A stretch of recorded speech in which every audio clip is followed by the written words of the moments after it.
Hi,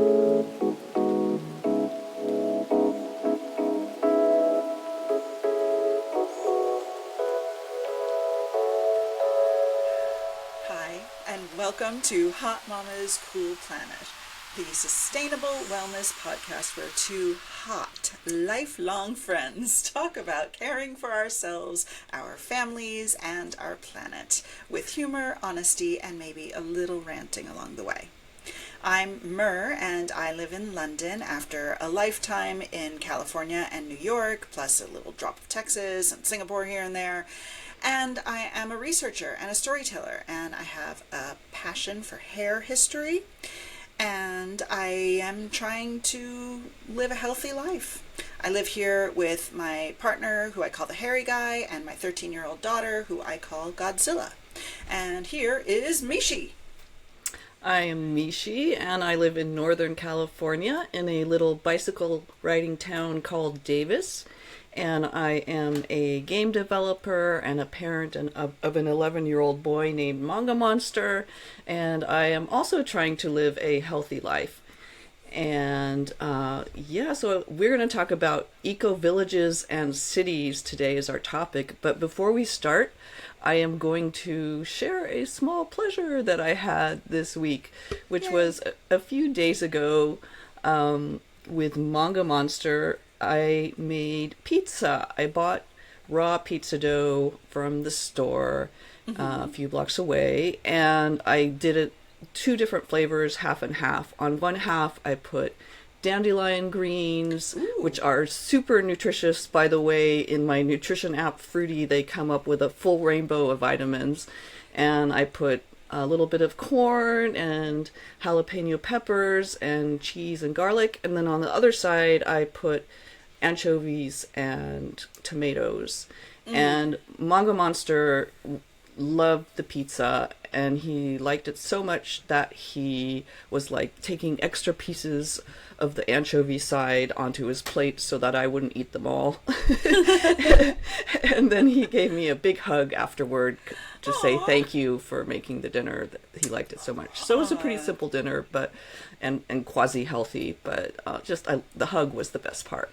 Yeah, for sure. Oh, that's so cool. Okay, tell me a little bit more about dandelion greens, because I don't know where I would get them. Do I just pick them out of my garden, or do I get them at the farmer's market? What do we do with them? You can pick them out of your garden if you know that your garden hasn't been sprayed with pesticides ever. I mean, I haven't sprayed it. It's probably getting sprayed by foxes out there, but... Yeah.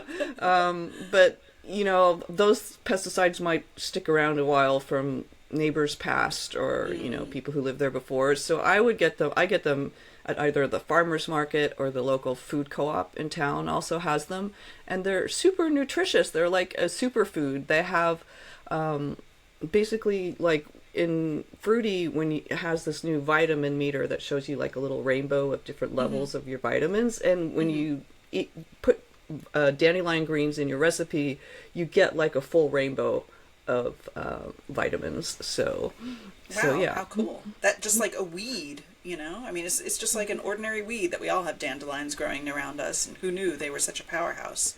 Yeah, I don't know. They are kind of a powerful flavor, so sometimes, you know, they worked really well on the pizza. If you just eat them raw, some of them taste sweeter than others, and some taste really bitter. So, yeah, explore a little with dandelions. But, yeah, they are really good for you. Well, my tiny pleasure this week was when one of my cats decided to just sit on my lap and let me stroke her and pet her and smush in her fur, like, for a good 20 minutes, and she purred the whole time, and she was just like a big blob of cat loaf. It was really warm and cuddly and furry, and that was my tiny pleasure. I really enjoyed that. That sounds lovely. Was it floof or vinyl? It was Vinyl. Vinyl is the more social one, and the one who is, now that she's like 2.5 years old, she's starting to slow down a little bit and flirting with the idea of becoming a lap cat. Whereas Floof is still a rather twitchy cat who kind of wants me to pet her, but then she runs away when she realizes what's happening. Oh, she's a scaredy cat then. She is. She's a scaredy cat. But Vinyl will hang out and stretch out and show me her belly and demand rubs. So I just learned how to spell scaredy cat, by the way. I didn't know that I didn't know there's a way to... It's one word. Like, I thought it was two words, but yeah, it was on a list that Manga Monster was studying for his spelling bee, and we learned how to spell scaredy cat. Well, that's a very important word to be able to spell accurately, I guess.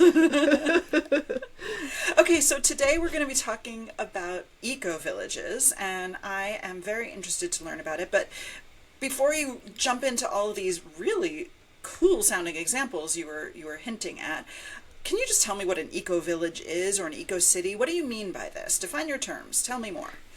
Okay, so when I think of an eco-village, I think of, well, what I'm going to do is talk about some different spotlights from around the world of eco-villages and cities that are doing innovative things ecologically, and that could be using solar power, or that could be wind catchers, or that could be vertical gardens. So it's not all the same thing, but inspiration from different parts of the world. And also, you know, it will tend to be different for different climate zones, what's appropriate for that zone. So yeah, that's what I'm going to talk about in eco-villages and cities today. Cool. I can't wait to hear it. You had like 5 or 6 of them that you mentioned. Which is your favorite? Which one do you want to start with? Well, I'll start with where the inspiration first came from, which was when I lived in Colorado. I used to teach media art at the University of Colorado in Boulder, and I learned about this type of architecture called Earthship houses that were from New Mexico, right next door to Colorado.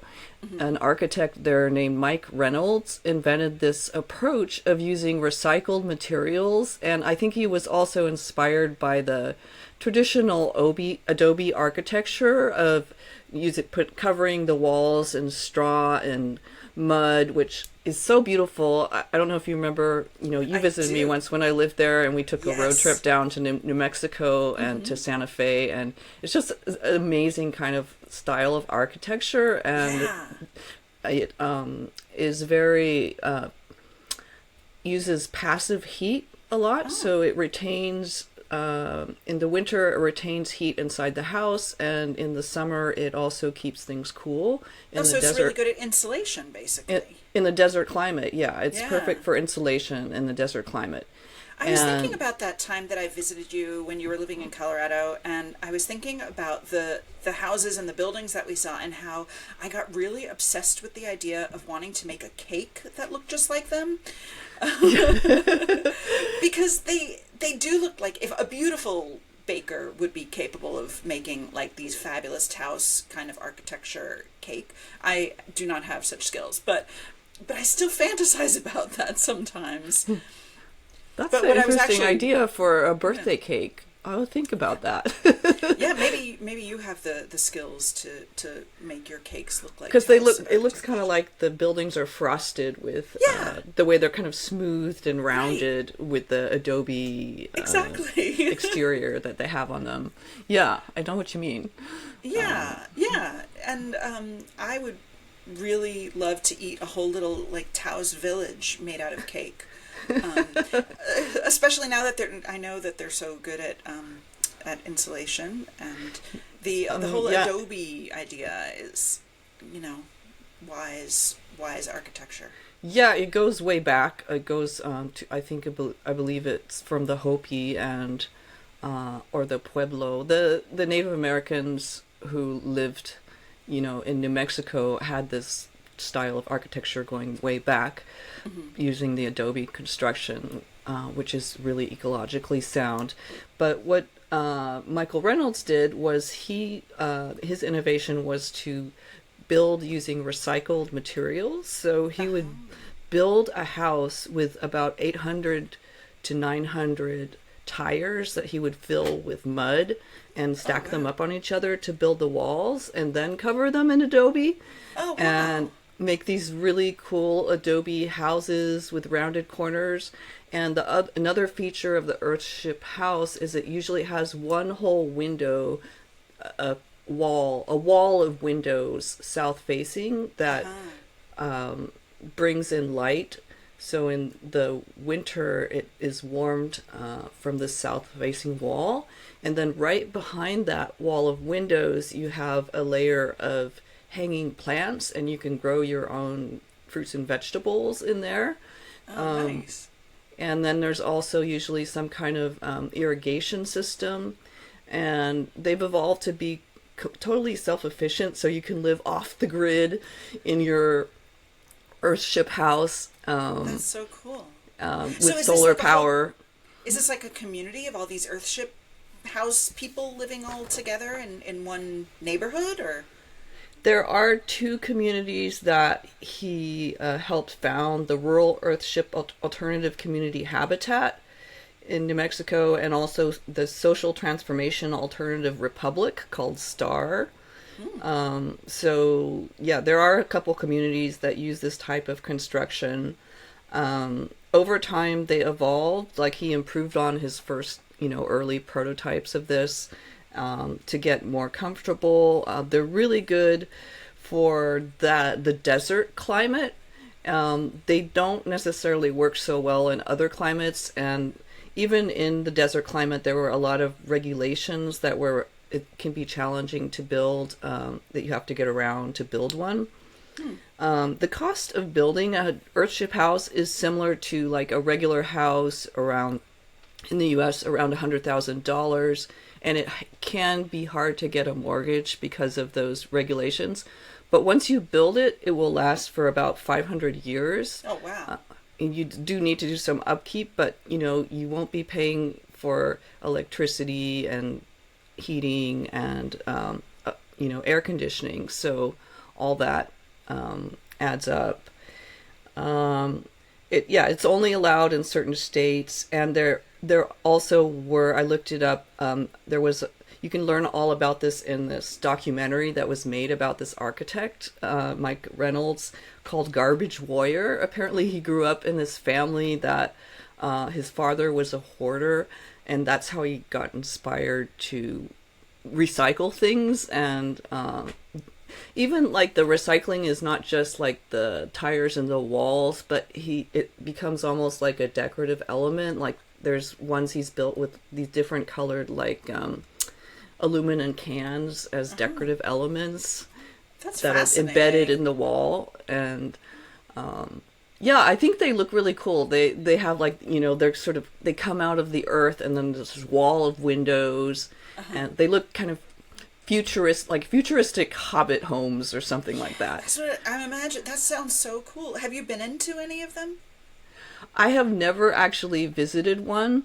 I did do when I lived back there, I did a bunch of research into them because I was like, eventually when I, build a house, maybe I want to do something like this. Yeah. And back then I was very much in the art world, and I had this whole plan. I made this 3D plan to build like a artist Earthship house community that I called Rancho Tofurky. Oh, I remember that. And it would have like these pods where you could like play games, like these adobe pods that were like separate from the house, and you would go in there and play your games in your little pod, and then come back to the communal Earthship area with all the windows and stuff. And so I made this 3D model. I think in Blender was the program that I used, 3D program that I used. Yeah, it was a while ago. And I had at the time I built this, I had a art grant to build a game in Tijuana, San Diego. And I was there with my ex, and I at that time was like before the cloud, and you didn't always back things up very well, so I had my laptop with me, and we're like, let's stop and get some tacos at the best taco place in Tijuana, which happened to be in the red light district downtown. And someone broke into the car and stole my laptop, and I lost my plans that I had spent months on building Rancho Tofurky. So anyway, that I learned that sometimes you shouldn't always follow through on your desire for a taco. And that was the moral of that story. But you know, there's still time. Someday I hope to visit you in Rancho Tofurkey.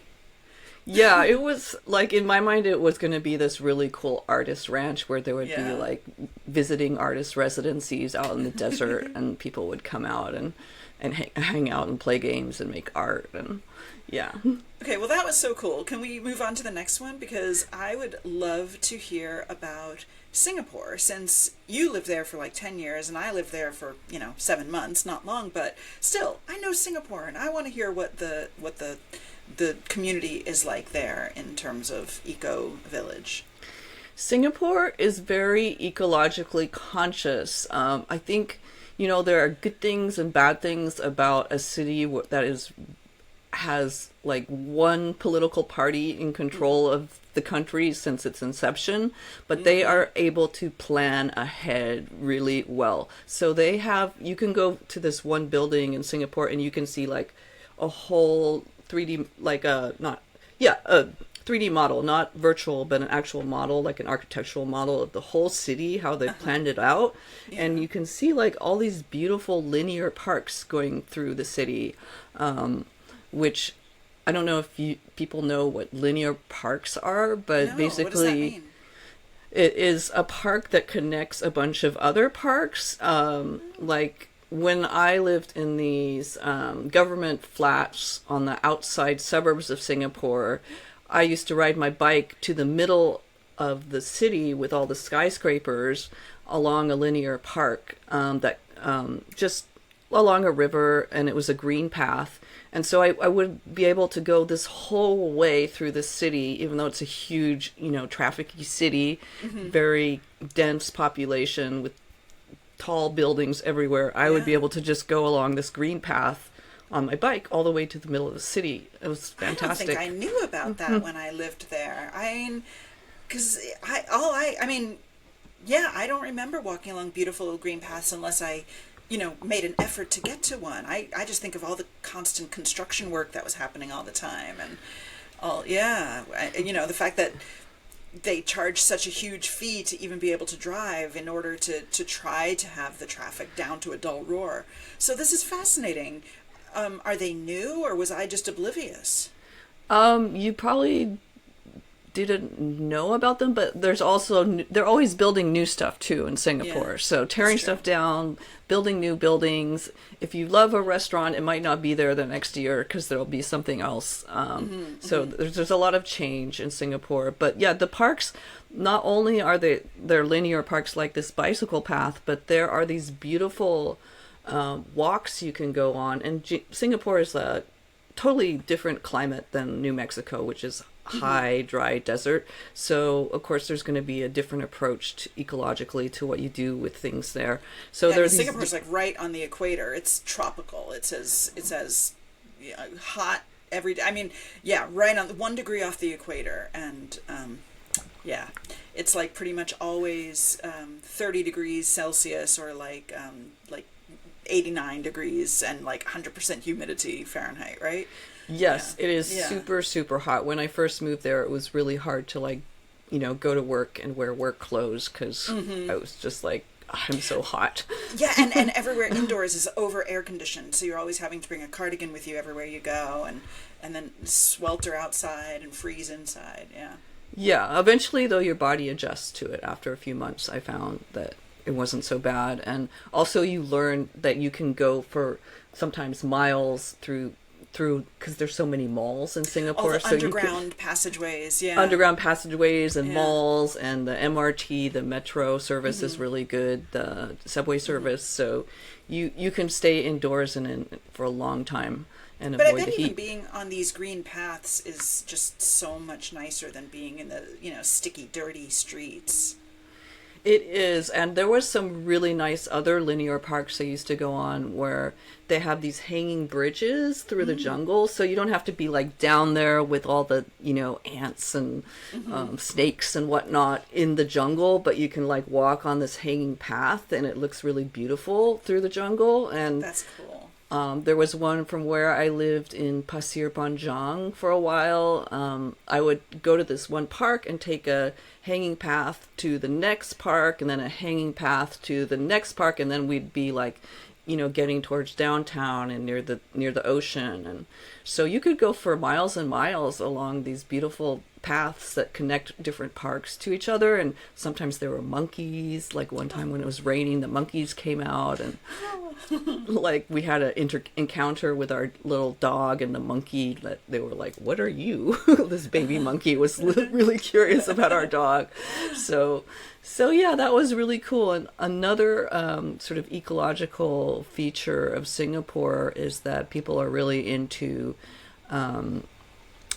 vertical gardens. So a lot of the skyscrapers have vertical gardens hanging off of them, or are adorned with vertical gardens, and what's called hydroponics, which means plants that grow without soil. So you have these plants just like keeping things green and cooler on the outside of the building, so you can use less air conditioning. That's really. There's one vertical garden that I know of here in London that I pass often on a certain bus that I ride often in Elephant and Kassel, a very cool neighborhood name. But there's a nice building with a vertical garden on it, and I get really excited just knowing I'm going to pass that on the bus and be like, oh, it's my favorite part of the bus ride. Aren't they cool? Yeah, and looking at the different seasons, how it'll be different colors and different thicknesses, depending. So how neat that that's all over. Because like in Singapore, everything grows. It's just covered in lush tropical lushness. I just think that would be perfect. It would make the buildings look less of those like, I don't know, polluted, dirty things, and more like they belong there, like they're part of the jungle. Yeah. Yeah, that's cool. All right, should we move on to a third place? Well, I have a couple more places you can choose from. Kassel, Germany, Mexico City, Davis. I do definitely want to talk about my hometown of Davis, some of the eco-village components that are here. So where would you like to go next? I want to hear about all of them, but you seem excited about the Davis. Middle East. Also, did I mention that? No, you hadn't. Well, let me talk about that because I just learned about it and I'm pretty excited about that. That sounds good. Let's hear about it. Going back to the desert. Okay. And apparently there's this ancient architecture of wind catchers that goes all the way back in Iran to 4000 BCE. And yes, my heart has been with Iran these days, what's politically going on in the news. And anyway, it was interesting to learn about this, that there are ancient ruins that have these, like wind catchers are these tall cubic buildings that basically catch the desert wind and funnel it down and cool it off. And then when it comes out, it's cooled down by as much as like 50 degrees. What? How does that even work? What is this? This is ancient? What's yes. it look like? I've never heard such a thing. It's this beautiful architecture. It looks like a bunch of tall, very large chimneys made of adobe or something like that, made of mud. And they have ancient cities with them. And there's in other, there's kind of some dispute between different countries, who has the most or where did they originate first. But apparently there's a painting in Egypt from 1300 BCE from the Pharaoh Nebamun's residence of a wind catcher. So he had one in his palace. And then in Dubai, even today you can go to this historical neighborhood of Al-Fahidi, and there's a bunch of wind catchers, and you can walk around this ancient neighborhood that's cooled off by them. And then there's also these domed roofs in Iran that collect moisture at night, and then it evaporates during the day. So that cools it off. So yeah, there's these kind of more passive ways of cooling things instead of having to rely totally on air conditioning. And then there are some people who have been, innovating with taking this ancient technique and adding solar fans to it. and trying to build wind catchers that based on this ancient approach. So that's amazing. I never knew of that, but I've often wondered, like, why on earth would the cradle of civilization be in this really hot place? Like, I wouldn't want to live in such a hot place. If I were going to start a civilization, I would move to a temperate climate. But it makes sense when you realize that they've invented these things that they can be more comfortable, even though they're living in the desert. Yeah. I mean, I just think, like, yeah, I wouldn't, like Singapore, I would not have wanted to live there if air conditioning didn't exist. And I've not spent very much time in the Middle East, but I imagine it's really, really, really, really hot there sometimes. Yes, people have, evolved ways of, doing architecture in tune with their climate to help with the temperature. So, yeah. That is true, and with climate change, it's difficult because, like, here in Britain, we've built all of our houses to be these brick ovens, right? Because it's a pretty cool place here. But now with climate change and we're having hotter and hotter seasons, it feels like an oven all summer long. So, yeah, things change. I suppose we'll be learning from other climates and other regions to try to make it more tolerable wherever we live. Yes. That's so interesting. Anywho, cool. What's next on your list?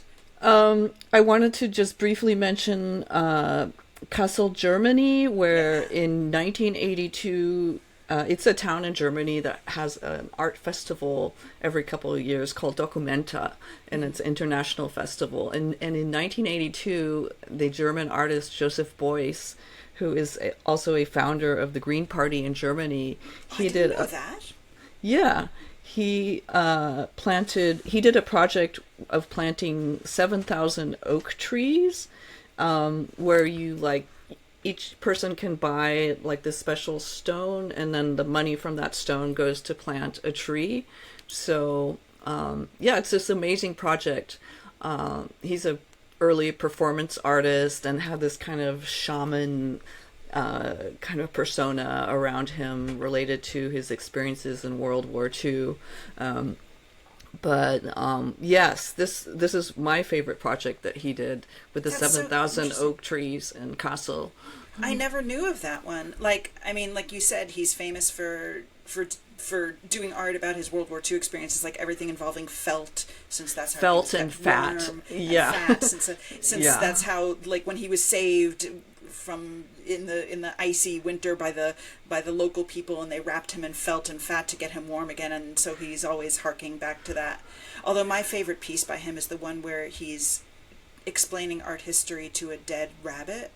Yes. But I never knew that he was such a green guy and that he founded the Green Party in Germany. I mean, looking back, it's, some of his work is a little controversial with, he locked himself in a room with a coyote one time, and I feel sorry for that coyote, but and apparently the story about the Tartars was maybe just an hallucination he had when his plane crashed. So he wasn't wrapped in felt and fat?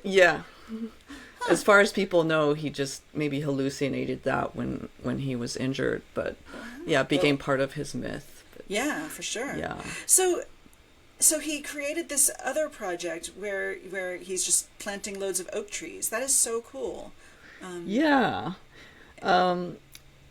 Let's see. And then I also wanted to just mention Mexico City, which has this beautiful central park, Chapultepec Park, which is kind of like Central Park in New York with museums, but Chapultepec Park used to be gardens of the Aztecs royalty, and or even other groups before the Aztecs, the Toltecs, and it was part of Teotihuacan to their culture.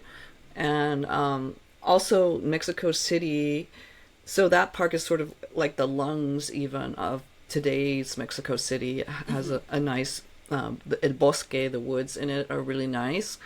And there are these floating gardens in another part of the city that They're called chinampas in Xochimilco, and they were where the Aztecs would grow. They built these artificial islands out of mud and grew vegetables, fruit and vegetables on these little islands. And apparently they could replant them over and over again throughout the year, and they were very productive. And I don't know if have heard of axolotes, the axolotls, those little salamanders that are so cute. They're so cute. So those are native to those islands. And unfortunately they're endangered right now. But can I say, axolotls, like, I do not even remember them existing when I was a kid, but like now they're like the cutest little animal that every kid knows. And did we not discover them until somewhat recently, and now they're I think they were popularized by Pokemon. Because there was a character in Pokemon that was based on them, so that must be why they became popular. Because I don't remember hearing. Yes, Manga Monster always, I forget the name of it in Pokemon, but he always corrects me, like there's a slight difference in how you pronounce it. So wait a second. So these floating gardens are like man-made mountains underwater that remain really fertile because they're in the middle of these ponds, but they're ancient, but they're still there. Is that what you're saying? They're in these canals, ancient canals, and they're an ancient. They were a way for the Aztecs to feed Mexico City back when they were in control of it. And I heard that recently, when COVID was going on and supply chains were interrupted, they started to use them again to feed the city and grow vegetables. So, yeah, that's good news that they're still worth working. And with supply chains and trade and everything becoming so much less reliable, it's nice to know that different communities can take care of themselves. Yeah, and that these ancient approaches to things are so useful, and we forget about it in our modern world. Yeah, exactly. Everything you're describing sounds like they had a solution thousands of years ago, and we think we're so clever. But okay, I think you have just the one more, which is Davis, or is there? Yes, I will end with my hometown of Davis. Yeah, so, grand finale.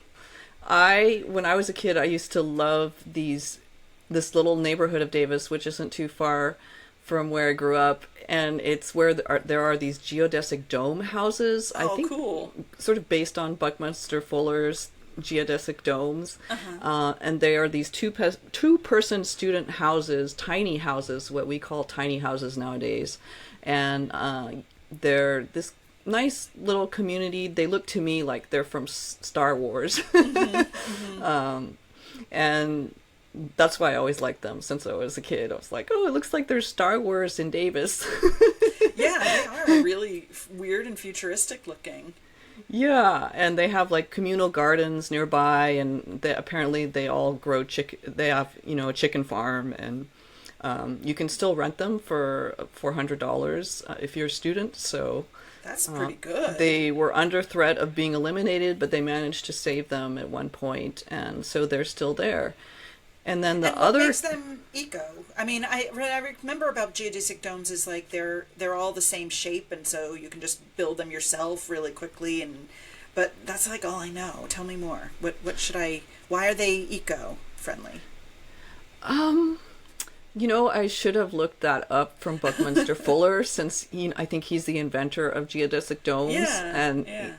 But I do not recall what especially. I think in the 70s, when there were all these alternative communities, it was thought of as a more ecological way to build a house. Yeah, I think because they were all like these hexagons, I think, right? Or whatever the shape is.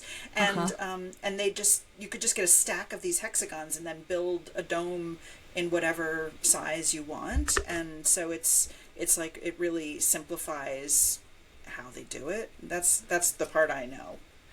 Yeah, and there's not like all these separate rooms. It's like one common space. It's more communal. So maybe like a different approach to how to live. Those hippies. Yes.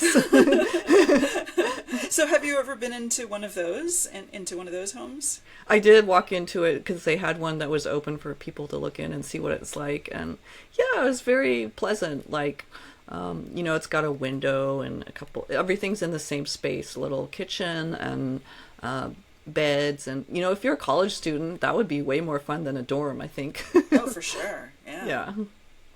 So yeah, and then there's one other community I wanted to mention in Davis called Village Homes that back in the 70s was one of the first communities in California to use solar.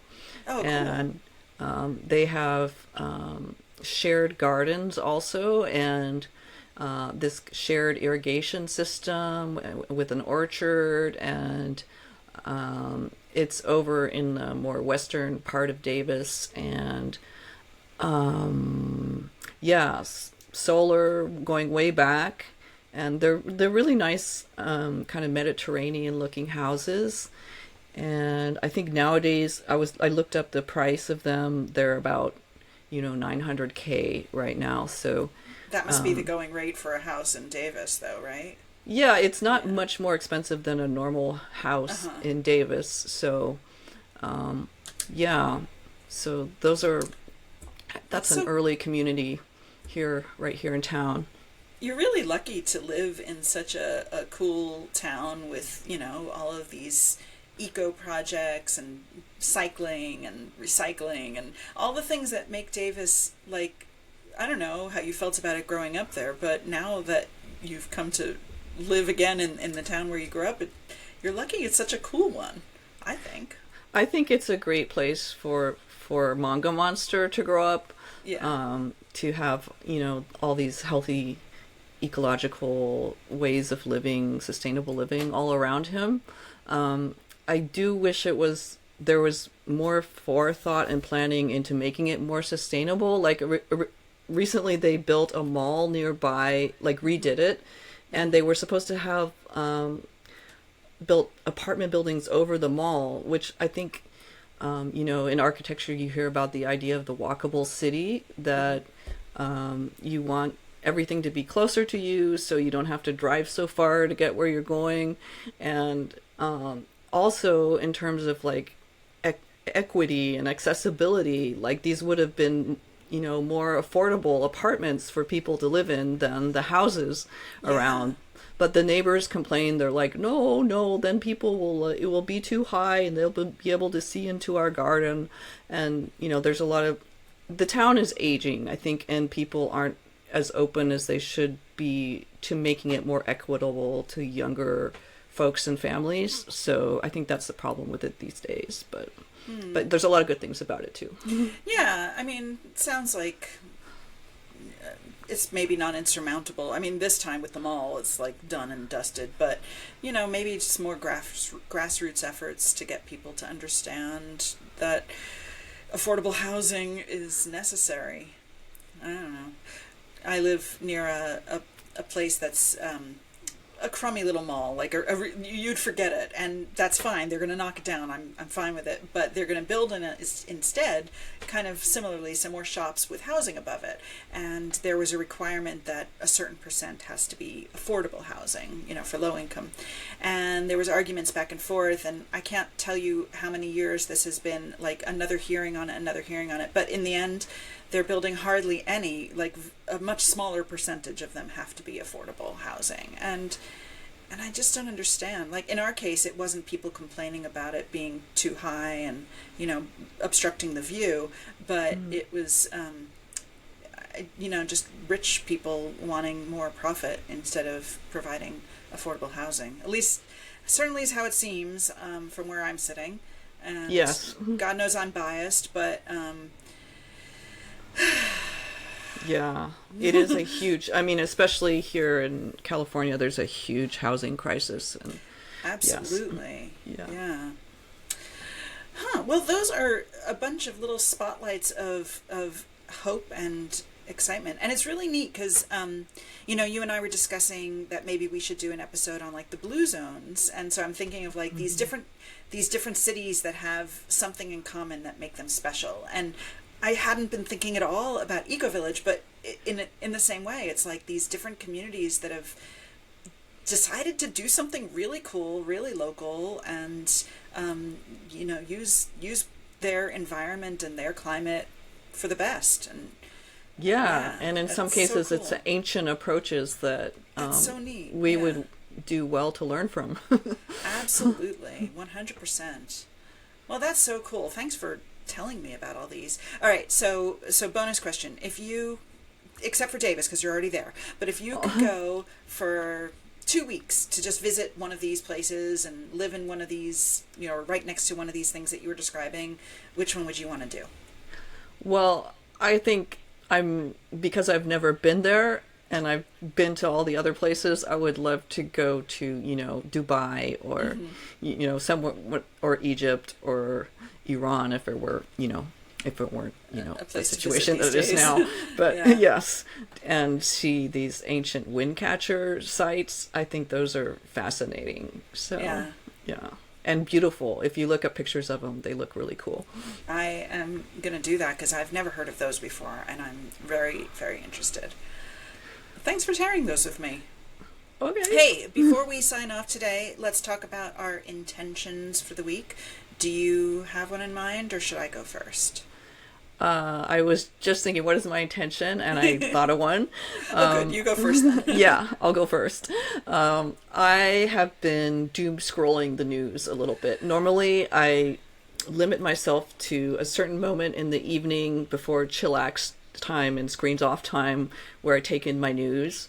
But lately, there's just been so much going on and so much turmoil that I have started doom scrolling a little bit in the morning, and I need to get that under control because it kind of made me feel anxious. And it's, of course, you know, we talked about, like, you know, different things we can do to be politically active and express ourselves politically, and I am doing some of those things. Good. But it serves no purpose to worry and be anxious. So in fact, it's the opposite. We need to also keep our spirits up in these difficult times. So yeah, that's my intention, is to have good hygiene about how I intake my news every day. Good. I'm glad you're taking care of yourself because it has been bonkers out there. Yes. Boy. Oh boy. Yeah. Kind of thinking about the news and about how I personally don't know how to predict what at all is going to happen in any way. I've been thinking about money, my savings, and so my intention for the week is to come to a decision about what to do with one big chunk of my money that I feel needs to be diversified. Basically, I have this huge chunk of money, you know, the bulk of my savings, my personal savings, is all in one stock. And like, I gotta diversify that stuff. So that's my intention this week, is to think that through and figure out what to do with my savings, my retirement. No big deal. Just, you know, the rest of my life and all. Yeah, I mean, it's good that you have some control over that. I think a lot of times these retirement funds, they don't really let you have much input into where it's invested, so. Well, this I have a few of those retirement funds too, but this is from when I used to work at a big company and got some stock options, invested. So so a lot of my personal money is tied up with a company that I used to work for, and like, you know, they're doing well, but will they always? Maybe I want some of that somewhere else. Yeah, I see. Okay. Yeah. So that's my intention this week, is to give that a lot of thought and figure out what to do. Okay. Yeah. Well, good luck with that. Thank you. Awesome. All right. Well, this has been a really cool episode, in my opinion, because I didn't know a lot of those things. So, thank you, audience, for joining us on Hot Mama's Cool Planet. If you enjoyed today's conversation, please share it with a friend. Subscribe wherever you listen to podcasts and leave us a review. It really helps for more people to find the show. Thank you for listening. Bye.